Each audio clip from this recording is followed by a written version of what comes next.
Olá, hoje é o último dia do prazo para que o governo federal envie aqui ao Congresso Nacional o projeto da Lei Orçamentária Anual para 2021. Oficialmente esse texto ainda não chegou, ainda não está no sistema, mas está, entre aspas, a caminho. Agora há pouco, alguns minutos, terminou a entrevista coletiva da equipe econômica, dos técnicos da equipe do Ministério da Economia, para explicar em detalhes, responder algumas perguntas sobre a chamada PLOA, Projeto de Lei Orçamentária Anual, a proposta orçamentária. É a primeira vez, desde a Constituição de 88, que esse projeto de lei vai chegar ao Congresso Nacional sem que esteja instalada a Comissão de Orçamento. A Comissão de Orçamento que trata desse assunto antes que ele chegue ao plenário. É a primeira vez também que não vem um representante do governo aqui entregar pessoalmente, em geral, o ministro da Economia, o secretário especial de Fazenda, alguém da equipe que elaborou o projeto de lei orçamentária anual vem entregar, demonstrar esse apreço pelo Congresso, mas em razão de todas as medidas restritivas impostas pela pandemia, esse projeto vem via eletrônica apenas, tem até um recadinho lá na frente do protocolo de que nenhuma proposta pode ser entregue em meio físico, só apenas entregue remotamente por meio eletrônico. Então, nesse tempo de tantas lives, a equipe econômica também fez uma live para explicar em detalhes a proposta da Lei Orçamentária Anual para 2021. E uma das notícias, uma das coisas que chamou a atenção é, obviamente, como sempre chama a atenção, o valor estimado para o salário mínimo, o valor proposto para o salário mínimo.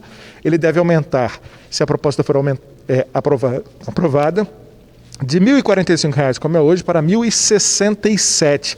E esse valor de R$ 1.067, ele é menor do que o valor de R$ 1.079, que estava numa outra proposta, que é a Lei de Diretrizes Orçamentárias, que chegou aqui no dia 15 de abril, deveria estar tramitando também, mas não está tramitando porque a Comissão de Orçamento não está instalada. E aí se tinha uma expectativa de que no ano que vem o salário mínimo aumentasse para R$ 1.079. Mas ele deve aumentar apenas para 1.067. E por quê? Porque a inflação projetada no período, quando se fez essa proposta, era de 3,2%, e na verdade a inflação que se verificou de julho a julho foi de 2,1%. O governo resolveu dar só a inflação, portanto, esse aumento menor do que era a expectativa inicial. E por que não se deu um aumento maior, não se busca dar um aumento maior no salário mínimo? Porque isso tem custo também para o governo, como explica o secretário especial de Fazenda, o Valderi Rodrigues. Lembrando do efeito que o salário mínimo tem sobre despesas. No ano passado, esse valor é da ordem de, para cada R$1 a mais no salário mínimo, nós tínhamos um valor da ordem de 300 milhões, a mais de despesa.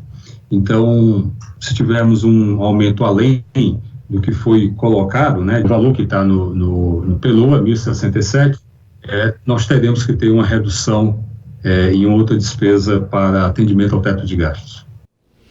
Bom, está aí uma das primeiras falas nessa live, nessa transmissão, nessa entrevista coletiva virtual concedida pela equipe econômica, liderada pelo Valderi Rodrigues, que é o secretário especial de Fazenda. Outros números que vêm na proposta orçamentária. A inflação prevista, 3,25%, uma queda em relação à previsão que havia na Lei de Diretrizes Orçamentárias, no projeto da Lei de Diretrizes Orçamentárias, que estava estimando que a inflação do ano que vem seria de 3,65%, portanto, uma inflação menor estimada pelo governo.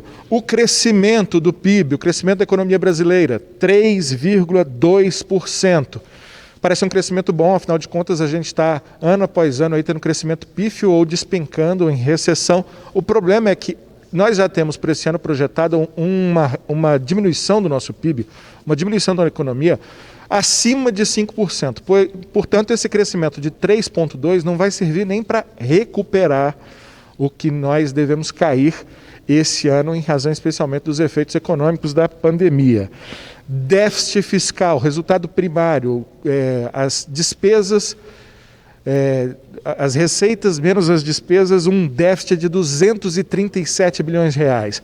Lembra que o déficit para esse ano era de 159 bilhões, veio a pandemia, ele já passou de 800 bilhões, ele pode chegar a 1 trilhão, por exemplo, se o auxílio emergencial for prorrogado até o final do ano com um valor mais alto. E aí, 237 bilhões parece pequeno, mas é muito em relação aos 159 bilhões, por exemplo, que se estimou para esse ano e acabou sendo estourado em muito por tudo que você acompanha no noticiário. O fato é que, por conta dessa situação econômica, 30% desse orçamento que está sendo enviado para cá, de 1.485 bilhões de reais, 30% dele, ou seja, de cada R$3, só pode ser gasto se o Congresso autorizar uma quebra na chamada regra de ouro. Como é que funciona essa regra? O governo não pode pegar empréstimos, em geral, num valor muito maior do que ele já usa para rolar a dívida, para ele pagar a dívida existente. Portanto, essa regra de ouro, ela vai ter que ser contornada. O Congresso vai ter que autorizar o governo, porque senão 30% desse valor todo, quase R$500 bilhão, só pode ser gasto com essa autorização e, obviamente, o Congresso deve autorizar, como já autorizou em outros anos. Então, repito, desses 1.485 bilhões de reais, 93,7% das despesas são obrigatórias, sobra 6,3% para o governo gastar assim, naquilo que não é obrigatório, como investimentos. O maior gasto é com previdência, né? São 712 bilhões, educação 144 bilhões, saúde 136 bilhões, defesa 116 bilhões, tem um aumento aí por conta da reestruturação da carreira dos militares, coloca o gasto da defesa acima, por exemplo, do gasto do Ministério da Cidadania, que é de 104 bilhões e foi o maior aumento. O maior aumento acontece no Ministério da Cidadania e aí isso gerou uma enorme pergunta. Vem cá, esse gasto está aumentando no Ministério da Cidadania porque já está se prevendo recursos para o tal Renda Brasil? A grande pergunta que todos nós tínhamos hoje, antes da entrega desse projeto de lei orçamentária é: o Renda Brasil, o novo projeto, o novo programa social, que vai substituir o Bolsa Família, ele já está ou não está no orçamento do ano que vem? E a resposta é não, ele não está. Então, esse aumento do Ministério da Cidadania, o maior aumento de gastos na esplanada, percentualmente, proporcionalmente, ele se dá porque o governo já prevê que vai aumentar o Bolsa Família, porque mais pessoas estão desempregadas, mais pessoas estão precisando do Bolsa Família, como fala o secretário de Orçamento. Vamos ouvir. Esse aumento se dá basicamente por quê? Porque por uma questão socioeconômica, dado a pandemia, se prevê que você tem um aumento das famílias que se entram nos critérios de admissibilidade do programa. Então, a previsão que no ano passado era para 13,2 milhões de famílias para 2020, para 2021 está sendo previsto 15,2 milhões de famílias que se encaixam nos parâmetros do Bolsa Família. Isso atendendo toda a população. Nós não temos no PELOA 2021 nenhum novo programa, tá? Mantemos, claro, o Bolsa Família, mas não tem nenhuma previsão para um novo programa, embora o Renda Brasil está sendo discutido, no momento devido vai ser anunciado no formato que o governo chegar a consenso, mas não no PELOA 2021.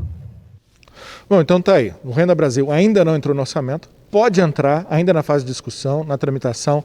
O projeto de lei orçamentária pode ser aprovado, virar lei, e assim mesmo o governo ir lá e propor modificação no ano que vem. Então, isso não impede que o Renda Brasil venha acontecer. O fato é que, para ele acontecer, o Bolsa Família vai ter que deixar de existir, principalmente outros gastos vão ter que ser cortados.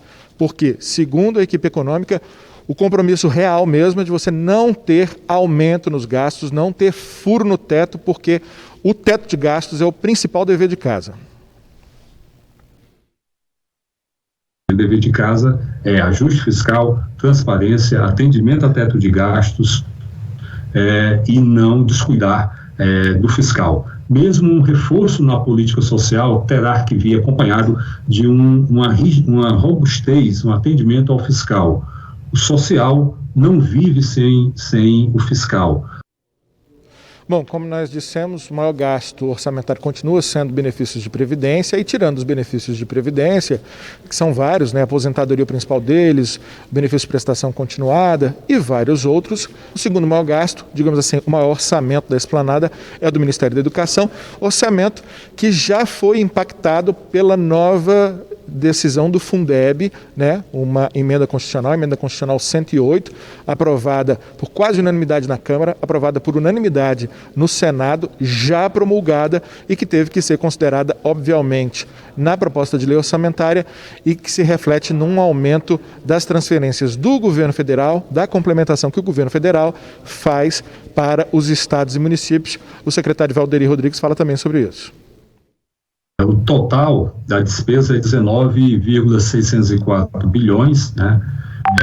Superior aos 16,46 bilhões agora previstos para 2020, e esse aumento se dá exatamente por conta do que foi aprovado pelo Congresso Nacional, um aumento na complementação do governo federal de 10% do total do Fundeb para 12%, e vai numa escadinha, vai crescendo até 23% em 2026. Bom, obviamente que esse projeto de lei orçamentária anual vai repercutir muito no Congresso, vai ser objeto de muito debate, muita discussão. As equipes técnicas precisam se debruçar em detalhes sobre essa quantidade enorme de números que é apresentada agora para o Congresso Nacional, mas a gente já pode adiantar aí pelo menos duas repercussões. O senador Márcio Bittar, que é do MDB do Acre, que vai ser o relator da proposta orçamentária, que é muito alinhado com o governo, inclusive hoje de manhã esteve com o presidente Bolsonaro para tratar de orçamento e de outras questões, diz que vai trabalhar para que a proposta orçamentária seja aprovada como ela veio e principalmente para que ele possa, onde possível, desvincular algumas receitas. Ele acha o orçamento muito engessado, como a equipe econômica também disse isso várias vezes, e eu repito para você que as despesas obrigatórias são 93,7% do orçamento, então ele vai tentar desvincular aquilo que for possível. A gente lembra que muitas dessas vinculações são por lei complementar, pela própria Constituição, não dá para mexer em muita coisa, mas ele vai tentar mexer no que é possível. E por fim, a oposição, a gente ouviu pelo menos o líder do PT aqui na Câmara, o deputado Enio Verri, e ele disse que esse orçamento veio sem surpresas, não tem nada de novo, aumento para as Forças Armadas do gasto com as Forças Armadas como se esperava, redução dos gastos em infraestrutura, infelizmente, educação e saúde se mantém sem ganhos expressivos, e ele disse também que é impossível, com um teto de gastos, fazer o que é necessário, fazer o que precisa ser feito para que a economia seja retomada e que a população não sofra ainda mais com os efeitos econômicos que a pandemia trouxe. De um modo geral, esse é o melhor panorama que a gente pode oferecer para você sobre o envio da lei orçamentária anual, do projeto da lei orçamentária anual. E, repito, é importante porque a gente sabe como o governo está pretendendo arrecadar e gastar, mas é importante também porque o governo se vê obrigado a colocar no papel algumas de suas estimativas.